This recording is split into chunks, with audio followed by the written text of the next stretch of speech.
नमस्कार sir. Sir ही रेनोची driver आहे. Reno company ही France base company आहे. 125पेक्षा जास्त ओल्डेस्ट मॅन्युफॅक्चरिंगमध्ये 128 वर्षाची मॅन्युफॅक्चरिंगमध्ये सेकंड लार्जेस्ट कंपनी आहे आपली वर्ल्ड वाईड. तर आपण जे पाहतो सर ही ड्रायव्हर आहे ही इंडियामध्ये जे आहे सर 2012 पासून लॉन्च झालेली आहे. 2012 पासून आपल्या रेनॉल्ड इंडियामध्ये 2012 पासून आला. 11 पासून आले, 11 पासून आले, 11 की 12? 11. ठीक आहे. 2011 पासून आपल्या इंडियामध्ये रेनो आलेली तेव्हापासून आपल्या गाड्या आहेत. तर जर पाहिलं रेनोची तर ओव्हरऑल इंडियामध्ये 550 पेक्षा जास्त आपले सर्व्हिस सेंटर आहेत आणि 530 पेक्षा जास्त आपले शोरूम आउटलेट. तर हे आपलं पूर्ण इंडियामध्ये आपलं शोरूम आणि सर्व्हिस स्टेशन. आता ही ट्रॅव्हल गाडी आरएक्सएल मॉडेल आणि मॅन्युअल आहे. तुम्ही जर पाहिलं तर तुम्हाला स्टायलिश लोगो दिसतं. ते स्टायलिश लोगो दुरूनच एकदम बोल्ड लोगो दिलेला आहे. त्याच्यामुळे ही तुम्हाला दुरूनच वाटेल की रेनो कार आहे. तुम्ही जर पाहिलं सर फ्रंटला जर यामध्ये तुम्हाला दिसते एरोडायनॅमिक्समुळे गाडी जी आहे ही एअर कटिंग होते. याच्यामुळे काय होते तुम्हाला गाडीला आवडेल चांगला मिळतो आणि गाडी स्टेबल राहते. फ्रंटला जर पाहिलं तर तुम्हाला इथे सर हे प्रोजेक्टर हेडलॅम्प दिलेले आहे. हे प्रोजेक्टर हेडलॅम्प नंतर तुम्हाला जर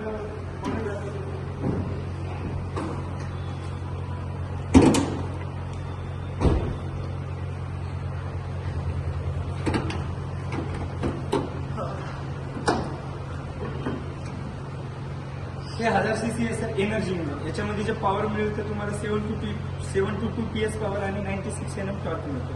जर बोनट ओपन केलं सर तुम्हाला इथे आपले चेसिस मिळतात सर बघायला. त्यानंतर हे तुम्ही पाहू शकता इथे तुम्हाला कुलिंग दिलेलं आहे. हे ब्रेक ऑइल आहे. इथे तुमच्या गाडीचं जो मेन स्विच आहे आणि हे पाण्यासाठी वाटतं अशा प्रकारे हे तुमचं इंजन आहे सर. हे 1000 cc एनर्जी इंजन. परत सांगतो हे इंजन जे आहे सर हे कोलॅप्स होतं. याच्यामध्ये तुमच्या गाडीची जी आहे सर पूर्ण इंजन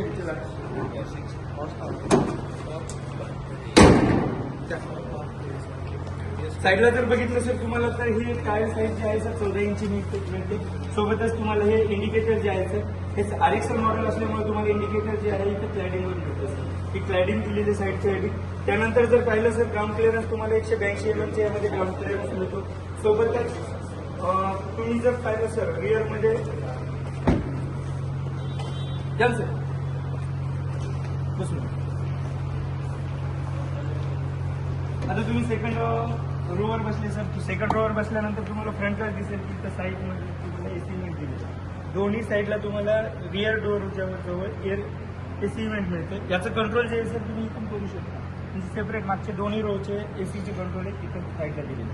सोबतच तुम्ही बसल्यामुळे तुम्हाला सेफ्टीसाठी ते सीट बेल्ट पण देण्यात आले. आणि जर तुमच्या लहान मुलं मागे बसत असेल तर तुम्हाला इथं चाइल्ड सेफ्टी पण दिलेली आहे.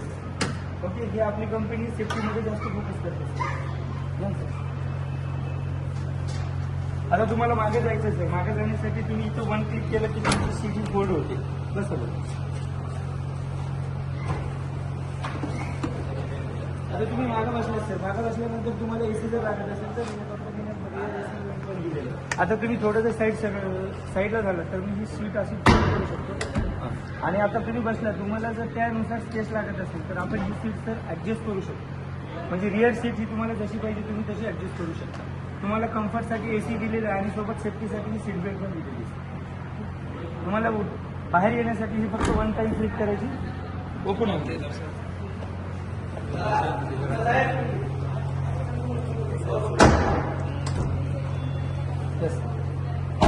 आता हे सर आहे इथं फर्स्ट मी दाखवतो तुम्हाला हे सेन्सर दिलेले. 3 सेन्सर मिळतात यामध्ये तुम्हाला. 3 सेन्सर सोबतच तुम्हाला इथे जे आहे ते डिक्की जर ओपन करायचे असेल तर इथं तुम्हाला बटन दिलेले. सोबतच साईडला इथं कॅमेरा हे बघून जसं इथे तुम्हाला या आरएक्सएल मॉडेल असल्यामुळे याच्यामध्ये तुम्हाला पंक्चर किट मिळते. त्यानंतर सर तुम्हाला ही जर सीट रिअर फोल्ड करायची असेल तर तुम्ही अशा प्रकारे 1 किंवा दोन्ही फोल्ड करू शकता.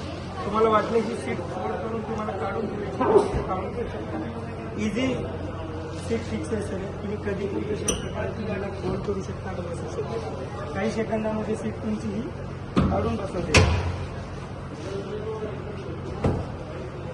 बाकीचं तुम्हाला रिअर एसी पण दाखवलेलं आहे. इथं तुम्ही बसल्यानंतर तुम्हाला हँड ब्रेक पण दिलेले आहे पकडण्यासाठी. तुम्ही बघू शकता.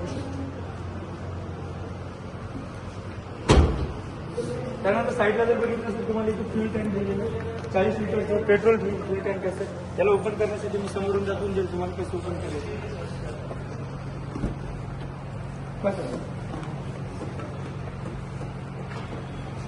कम्फर्ट असेल बसल्यानंतर. जर कम्फर्ट नसेल तर तुम्ही अशा प्रकारे सीट फिक्स करू शकता सर. तुम्हाला जसं पाहिजे तसं मागं पुढं किंवा ते पण तुम्ही रिक्लाइन करू शकता सर. बसल्यानंतर तुम्ही स्टेअरिंग पाहू शकता. स्टेअरिंग जर ऍडजस्ट करायची असेल तर स्टेअरिंग इथून ऍडजस्ट करू शकता. स्टेअरिंगची हाईट कमी जास्त करता येते तुम्हाला. हां, तुम्हाला कम्फर्टसाठी तुम्ही तुमच्या हिशोबानं ते करू शकता. बसल्यानंतर सर तुम्हाला की स्टार्ट करायची. ही की येते सर. 2 की आहेत. एक सेंट्रल लॉकिंग की एक नॉर्मल की आहे सर. तुम्हाला जी यूज करायची ती तुम्ही यूज करू शकता. ती आता तुम्ही की स्टार्ट करू शकता. की स्टार्ट केल्यानंतर तुमचं हे ओपन होईल. स्टार्ट करून बघा. गाडी स्टार्ट झाली तर स्टार्ट झाल्या तुम्हाला दिसेल याच्यामध्ये की गाडीचे जे साईन आहे त्याच्यामध्ये तुम्हाला आता हे डोर ओपनचं हे दिसतो सर. त्यानंतर यामध्ये तुम्ही जर प्रेस केलं तर टायर प्रेशर पण दिसतो. ट्रॅक्शन कंट्रोल आहे, इलेक्ट्रिक स्टेबिलिटी प्रोग्राम आहे आणि हिल स्टार्ट असिस्ट पण यामध्ये तुम्हाला दिसेल सर. बाकीचं जे आहे सर गाडी फ्यूल किती यूज झालंय, कितीपर्यंत गाडी कुठपर्यंत चालणार आहे आणि गाडीचं जे मायलेज वगैरे आहे सर हे सगळं तुम्हाला इथे गाडी दाखवणार डॅशबोर्डवर दिसते सर. त्यानंतर जर पाहिलं सर साईडला तुम्हाला टच स्क्रीन मिळते. इथे टच स्क्रीनमध्ये सर तुम्हाला 100 ऑटो कारप्ले मिळेल. सोबतच तुम्ही पाहू शकता याच्यामध्ये FM पण दिलेलं आहे आणि फोन कॉलिंगचं पण तुम्हाला त्याच्यामध्ये तुम्ही पाहू शकता. सोबतच रिअर जर तुम्हाला हे जे बटन दिसत आहेत सर याच्यामध्ये सेंट्रल लॉकचं बटन आहे. रिअरमध्ये जे हे बटन्स आहेत ते एसीचे बटन आहेत सर. तुम्ही इथून तुमच्या एसीचे तुम्हाला याच्यामध्ये